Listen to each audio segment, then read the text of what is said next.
clear the path for Ryan's success, Candy climbed into my bed for a passionate night together. I thought my genuine feelings had finally won her over, but I never imagined that the very next day, she would accuse me of rape. I was framed and spent 5 years in prison while Ryan stole my design portfolio, using it to build a multi-million-dollar fortune. 5 years later, I was released. Fearing I would retaliate against Ryan, Candy showed up with the child from our night together and pressured me into marrying her. She wanted me to take responsibility to keep me tethered to her side. After I accepted her proposal, I smiled. We had a rushed wedding. Candy seemed to be in a hurry, asking for nothing and making no demands. She simply showed up in a wedding dress and married me.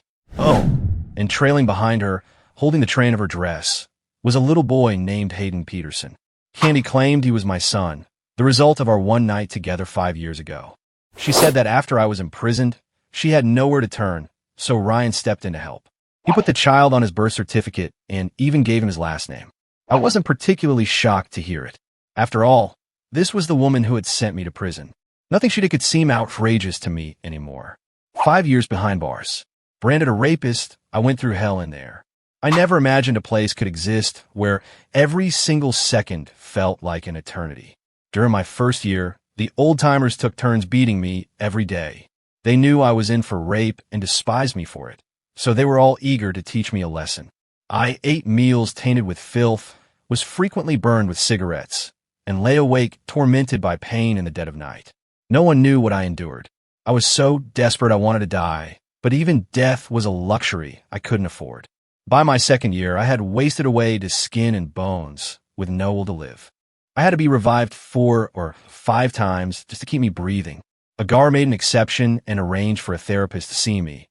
And for the first time, I had someone to listen as I poured out the entire story of how Candy framed me.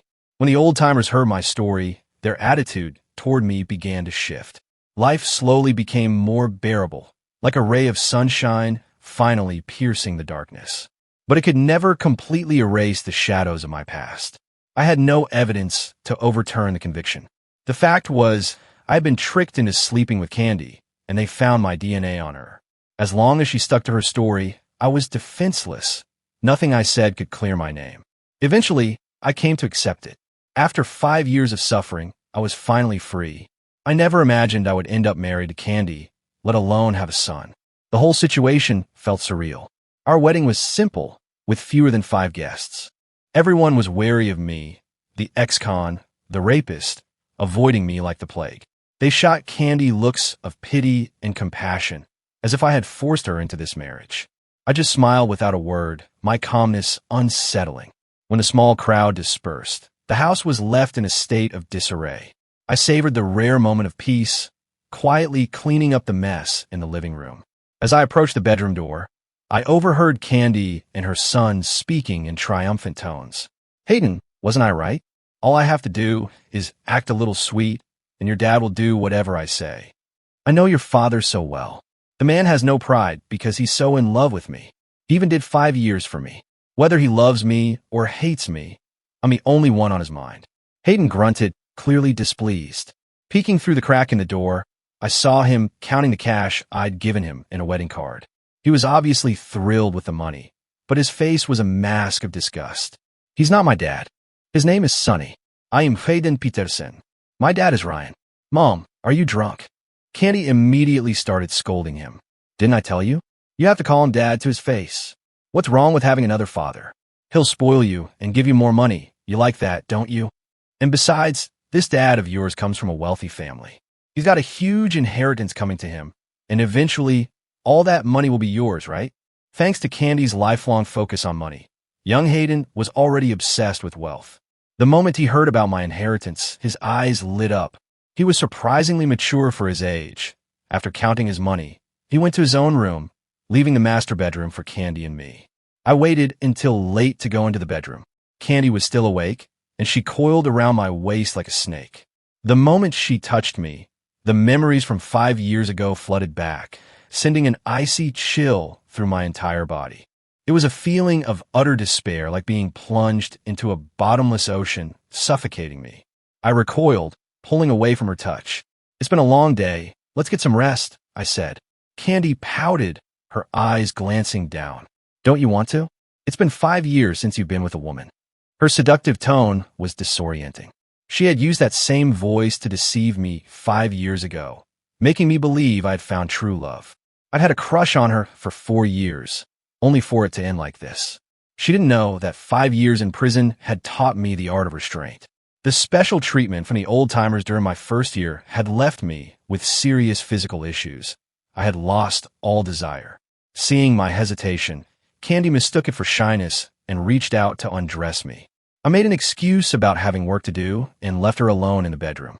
I heard her pound a mattress in frustration, but she kept quiet, still trying to figure me out. I ended up sleeping on the couch. Just before dawn, Candy tried to cover me with a blanket, and the movement startled me awake. I shot her an angry glare, and she jumped back, frightened. "I'm sorry, Sonny," she stammered. "I was just trying to give you a blanket. I didn't mean to wake you." I coldly tossed the blanket aside. 5 years in prison. I never got a full night's sleep. The slightest noise wakes me. "You'd better stay away from me when I'm sleeping," I warned, "or I might react instinctively." Candy froze, a flicker of fear in her eyes. But this was the path she had chosen. She was married to me now, and she would have to live with it. "It's okay," she said, her voice soft and affectionate as she leaned in and took my arm. "We're married now. I can handle anything that comes with being with you." For a second, I was stunned. I hadn't felt that kind of warmth in so long. But her next words shattered the illusion instantly. "Sonny, we're married now. Let's just forget the past. From now on, it'll be you and me, looking out for each other. And since we're a couple, you can't keep secrets from me," she continued. "I heard your father left you an inheritance. You get it now that you're married, right? Why don't you withdraw it and let me invest it for us?" She pretended to be asking for my opinion, but it was clear she had married me for the inheritance. It was a brilliant move on her part. Protect Ryan and get her hands on my money all at once. No one could say she wasn't clever. In her eyes, my love and my pain meant nothing. She had no idea that while I was locked away, both of my parents had died from grief and worry. Their bodies remained at the morgue for years, waiting for my release so I could finally have them cremated. My younger sister was sent to live with relatives, who then moved out of the country, deliberately cutting all ties. I never saw her again. Candy had single-handedly destroyed my happy family of 4, and yet she spoke of the past as if it were nothing. How could she say those words? I stared at her, a storm of rage churning inside me. My eyes drifted to her neck, and it took every ounce of my self-control not to wrap my hand around it and squeeze. I forced a smile, feigning affection. "Is that right? What kind of investment? How much do you need? Tell me about it." "Oh," she began. Candy stomped her foot playfully. "You don't need to worry about the details. Ryan and I have it all planned out. He's about to invest in a new energy sector. He just needs the capital. Sonny, I heard your dad left you $30 million. Is that true?" At the mention of $30 million, her eyes lit up. I nodded, confirming it.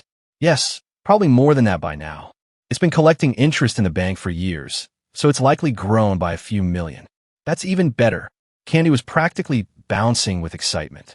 "Just give me the 30+ million, and Ryan and I will invest it. Their little family of 3 can just sit back and watch the money grow. Wouldn't that be wonderful?" Seeing how happy she was, a smile spread across my own face. Thinking I had agreed, she grabbed my hand to pull me out the door to the bank. I yanked my hand away and looked at her with pure contempt. What happened? Did Ryan already blow through the millions he made off my designs? I sneered. "I do 5 years in prison, and the moment I'm out, you two are back to bleed me dry? Why in the world would I give you and Ryan $30 million? Let's say sleeping with you 5 years ago cancels out that debt. But now, 5 years later, you're like a pair of worn-out shoes. What makes you think you're worth $30 million? My words left Candy speechless. She stared at my cold expression, a look of fear creeping into her eyes. She had always seen me as a pathetic loser who would do anything for her. I fell for her trap 5 years ago, and when I so easily agreed to marry her now, she assumed I was still the same fool. But this time, she had miscalculated. "Sonny, please don't look at me like that," she whimpered. "You're scaring me. I know you're still upset about what happened 5 years ago, and I know I was wrong. That's why I had Hayden for you. The truth is, I've always loved you. I was just so young and naive 5 years ago. It was my first time, and I was scared. In a panic, I just did what I saw in the movies and called the police. I didn't mean anything by it. It was all a misunderstanding. Sonny, you have to believe me. I love you. What I did 5 years ago was just a mistake made in a moment of panic. It was all a big misunderstanding. Her shouting and crying woke Hayden in the other room. Seeing his mother in tears, he charged at me. You bastard. You rapist. Stop bullying my mom, or I'll make you pay. Candy rushed over to intervene, still putting on a tearful performance.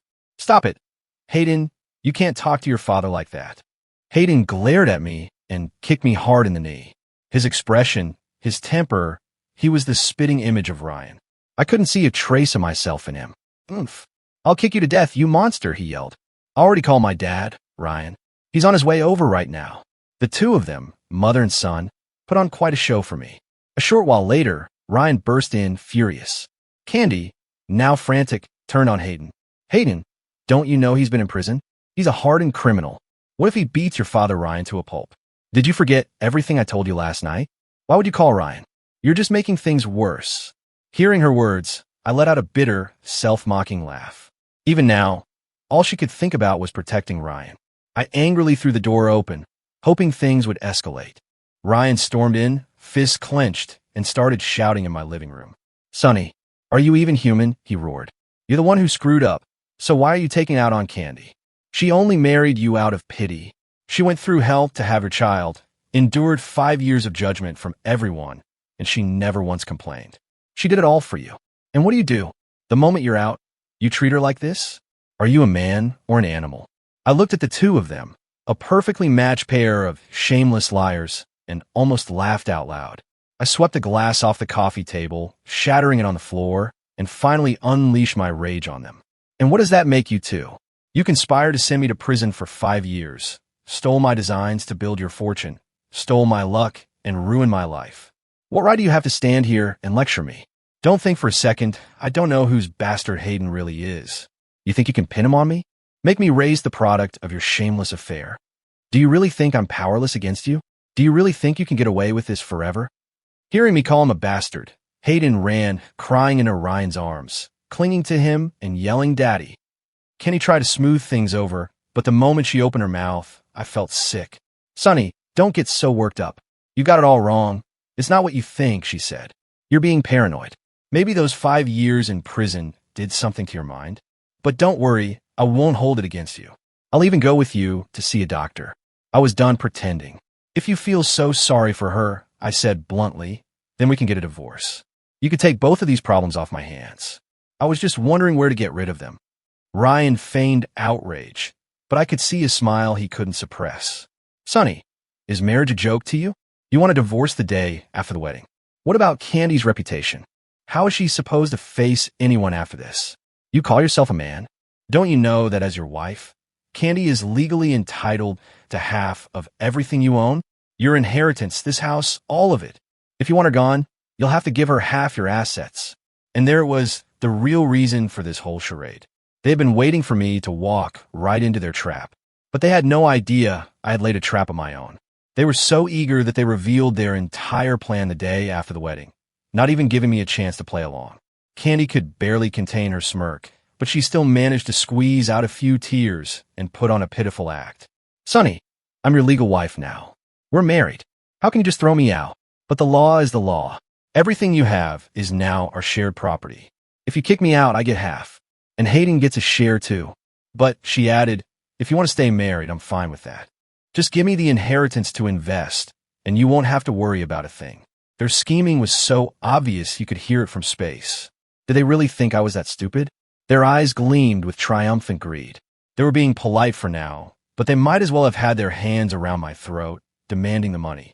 I stared at them with a look of shock, letting them enjoy their victory for a moment before I burst out laughing, settling back on the couch and crossing my legs. You two really are a perfect match, I said. You screwed me over once, and you thought you could do it again? Well, I'm afraid I'm going to have to disappoint you. Not only is Candy not getting a dime of my money, she's actually on the hook for my debt, effective the day we signed the marriage license. All of my assets were placed in a trust. They're prenuptial, so you can't touch them. And Ryan, that debt I mentioned, I used it to short every stock you own. I've been your shadow on Wall Street. Every move you make, I'm there to counter it. I'm determined to bring you down, even if it ruins me too. Besides, I added with a shrug, I'm not the one who has to pay it back. As my wife, the debt is legally Candy's. At this, they stared at each other, completely stunned. Seeing my confident smirk, Candy assumed I was bluffing. Sonny, you're joking, right? What are you talking about? I don't understand. You put your assets in a trust? Why didn't you tell me? You kept this from me. This is so hurtful. Did you ever really want to marry me? You said you loved me, but you were planning against me the whole time. Every word was delivered with a look of sincere heartbreak, tears welling in her eyes. 5 years ago, her every expression could control my emotions. Now, everything about her just filled me with disgust. The love I once had for her had become the weapon she used against me. Why did she have to question me? Beside her, Ryan remained silent. He knew I wasn't bluffing. He quickly pulled out his phone and started checking the market. He knew exactly what I was talking about. For months, a rival investor had been mirroring his every move, relentlessly driving his portfolio into the ground. Not only that, a new competitor had emerged in his industry, one that seemed to anticipate his every strategy and consistently undercut him. Price, service, quality, warranties, they beat him on every front. His business was in a nosedive, bleeding money. He had built his fortune on my stolen designs 5 years ago and had coasted ever since, never producing anything new. He was exhausted from trying to stop the bleeding, which is why they were so desperate for my $30 million. Now, realizing he had walked right into my trap, Ryan completely fell apart.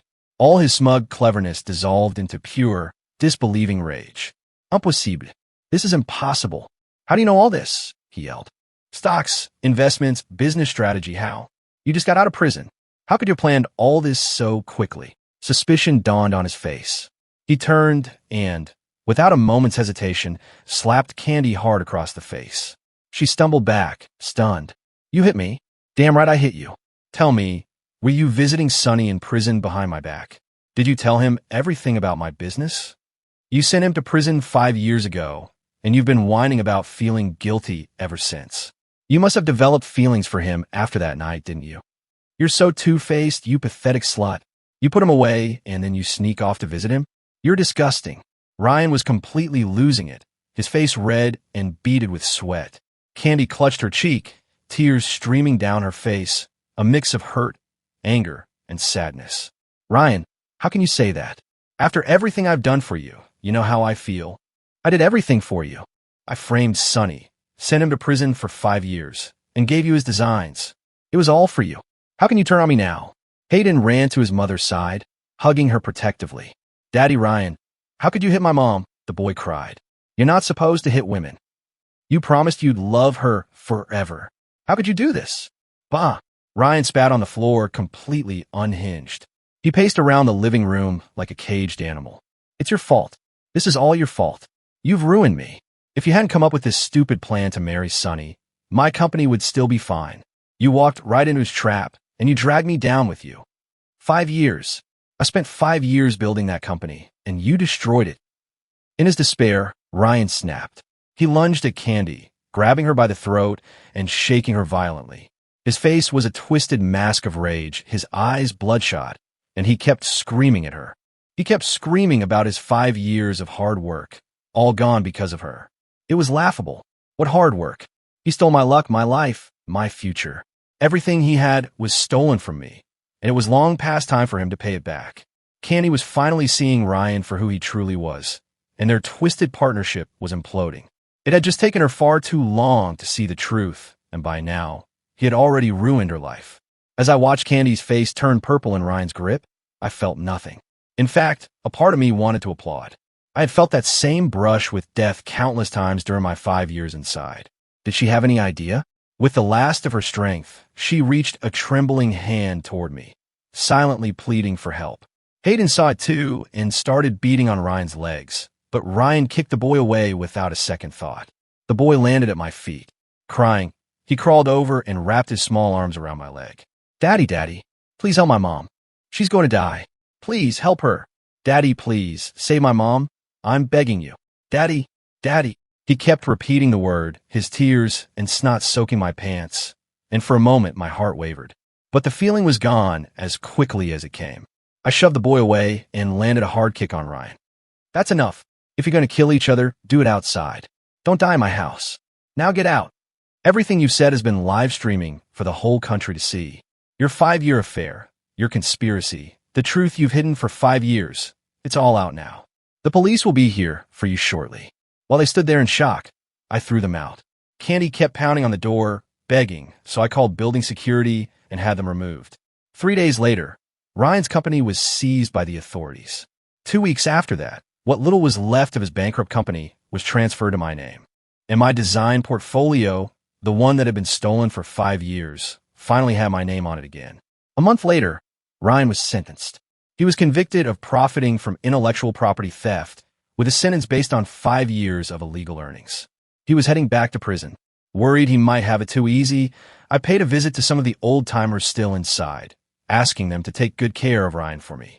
When I got back to my apartment, Candy and Hayden were waiting for me outside my door. Candy had clearly coached him.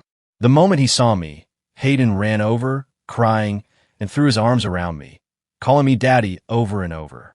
She watched with that same look of tender affection, trying to appeal to the love I once had for her. I saw right through her act. I gently pushed Hayden away and stepped aside. "You've got the wrong guy," I said. "I'm not your father. Don't call me that." But Candy persisted, urging the boy to keep calling me daddy. "What do you mean?" "Sonny, he is your son," she insisted. "I got pregnant after that night 5 years ago. If he's not yours, whose could he be?" She said it with such conviction, she might have even started to believe it herself. We did have that one night, and for a time, I even wondered if Hayden could be mine. But I had already secretly taken a sample of his hair and had a DNA test done. The results were clear. Hayden and I were not related. That night 5 years ago, Candy had slept with me, and she had also slept with Ryan. She was playing the odds, a 50-50 gamble. As long as I was in prison, the child was Ryan's. The moment I got out, he became mine. It was a win-win for her. Unfortunately, even with her on-air confession, I couldn't get my conviction overturned. The physical evidence was real, the act had occurred, and I had already served my time. The most I could do was sue her for damages. I had used our marriage to take out a massive loan, and now she was legally responsible for half of it. It was only about $8 million, but for her, it was an impossible sum. With nowhere else to turn, she came back to me, with Hayden in tow. She tried to appeal to my emotions, hoping I'd give her another chance. I was wrong, Sonny. I truly know I was wrong. Can't we just put the past behind us and start over? I know you still have feelings for me, and I've always had feelings for you. Ryan just got in the way and caused all these misunderstandings. But don't worry, I'll never have anything to do with him again. It will just be me and Hayden with you. Our little family of 3. We can be happy, can't we? Happy? Start over? I couldn't believe she had the audacity to say those words. I scoffed, my face a mask of contempt. "Candy, you've lied to me twice already. Are you going to try for a third?" "I'm not lying. I'm not. I swear it," she cried. "Sonny, please, just give me one more chance. I love you, I really do." She raised her hand as if taking an oath. Desperate to prove her sincerity, she decided to swear on Hayden's life. "I swear, everything I'm saying is true, and I will never lie to you again. If I do, may Hayden get hit by a car and die a horrible death. Sonny, you know Hayden is my life. He's my flesh and blood, my everything. Swearing on his life has to prove I'm sincere, right?" I just shook my head. There was only one thing left to say. "Let's get a divorce, and stop bothering me." Candy begged me, through her tears, not to leave her. I said nothing, just called the elevator and slipped away while she was distracted. I wandered aimlessly for hours before ending up at my parents' grave. I leaned against the headstone and just sat there with them all afternoon. No one could possibly understand what I was feeling. I had my revenge, and I had taken back everything that was mine. But I could never get back those 5 lost years. I took out my phone and sent a prepared medical report to my lawyer, instructing him to file for divorce. It was a report on my reproductive health, confirming that I was incapable of having children, a direct result of my time in prison. It was my guaranteed ticket out of this marriage, an escape plan I'd had in place for a while. With everything arranged, I headed home. It was dark when I arrived, but the lights in my apartment were on. The lock had been changed to a digital keypad, and none of my usual codes worked. When Hayden opened the door, I realized Candy had moved herself and the boy into my apartment. She'd even had the locks changed without my permission, completely taking over. Hayden looked miserable, but he still forced himself to call me Dad. I could tell Candy had rehearsed this with him, trying to create a scene of a happy family to soften me up. Candy's eyes were red and swollen from crying, but she greeted me with a smile and a table full of food. She smiled and called out, "Sonny, come and eat. I made all your favorites." The apartment was filled with the smell of a home-cooked meal and the sound of a simmering pot on the stove. It was a scene of warmth and life I hadn't experienced in 5 years.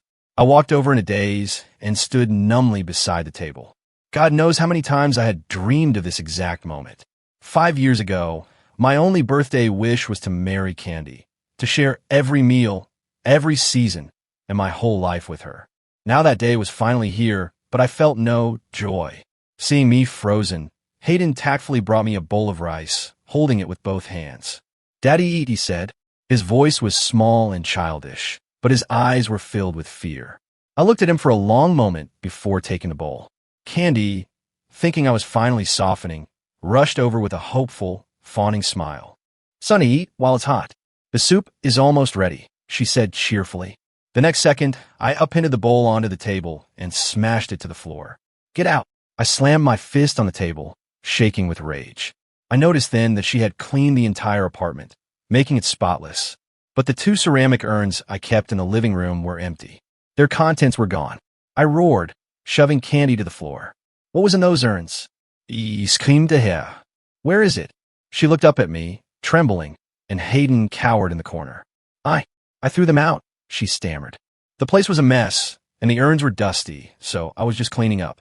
In that instant, the despair came rushing back. I could barely control the urge to kill her. Those were my parents' ashes. I screamed. "What right did you have to touch them? They were dead for years, waiting for me to get out so I could finally cremate them. I just wanted to keep them with me, and you destroyed that. You destroyed my only hope. Who let you in here? You broke in and changed my locks. Who do you think you are, making decisions in my home? Take your bastard son and get out of my sight." My rage shattered the peaceful scene. Hayden was huddled in a corner, sobbing, while Candy tried to comfort him, both of them now in tears. "Sonny, I'm your wife," she cried. "We're married. What more do you want from me? I've admitted I was wrong. I'm trying to change. I didn't mean to. I was just trying to do something nice for you. Can't you see I'm trying? Can't you see how sorry I am? How can you be so cold and heartless? How can you be so cruel to a child?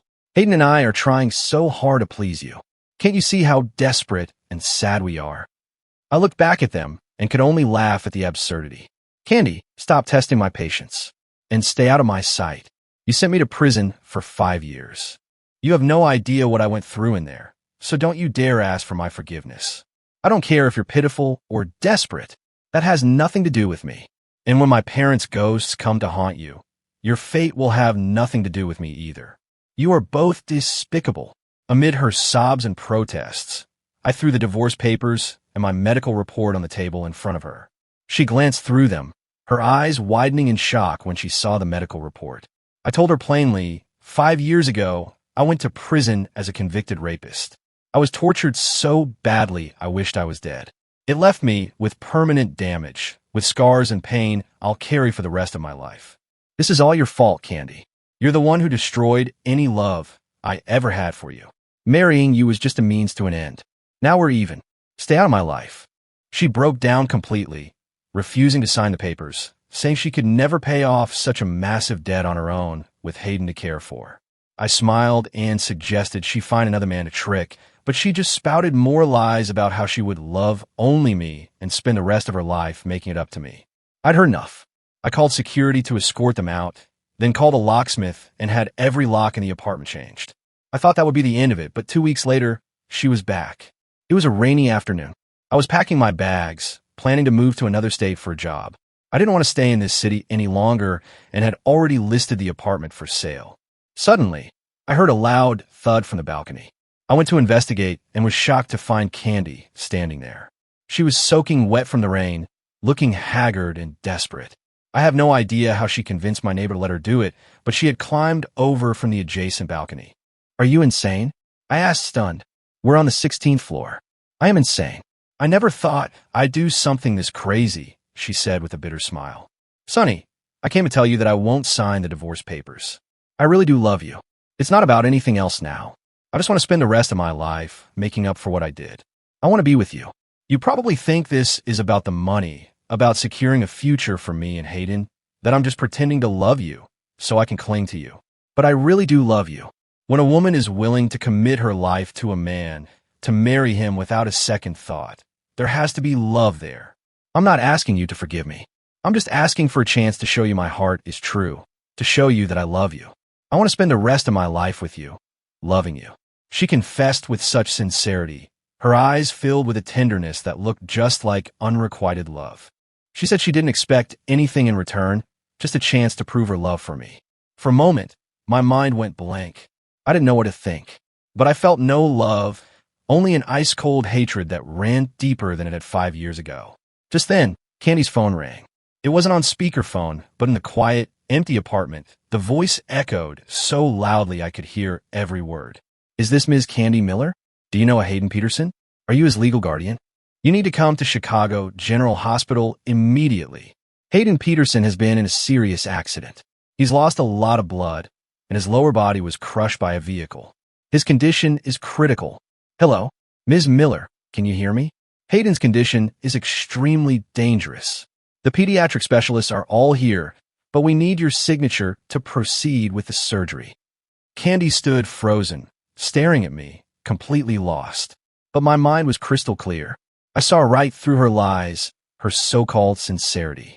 Do you remember? I asked her. You swore on Hayden's life. You said that if you were lying to me, he would get hit by a car and die a horrible death. God is always watching. When you lie and deceive people enough, you get punished. I don't think Hayden is going to make it. His death will be on you. This is the price of your sins, paid by your son. Does it hurt? Do you feel helpless? Good. That's a feeling I've experienced more times than I can count. It's about time you had a taste of it. I mocked her, my words dripping with sarcasm. And as she collapsed in a heap of helpless sobs, I threw her out. The next day, I moved out and left the apartment in the hands of a real estate agent. I was finally free of Candy, and I began a new, solitary life. Many years later, I saw Candy again, but she didn't recognize me. She had cried herself blind and was using a white cane to navigate, shakily selling gardenias on a crowded street corner. Around her neck hung a laminated organ donor card bearing Hayden Peterson's name. I learned from a nearby street vendor that her son hadn't survived the accident. She had donated his organs, which had gone on to save 3 other lives. And Candy was left all alone, just barely surviving. I was satisfied with this ending. For her, a life like this was a far greater punishment than death. If it weren't for her greed and her foolishness, she never would have ended up this way. She had brought it all upon herself.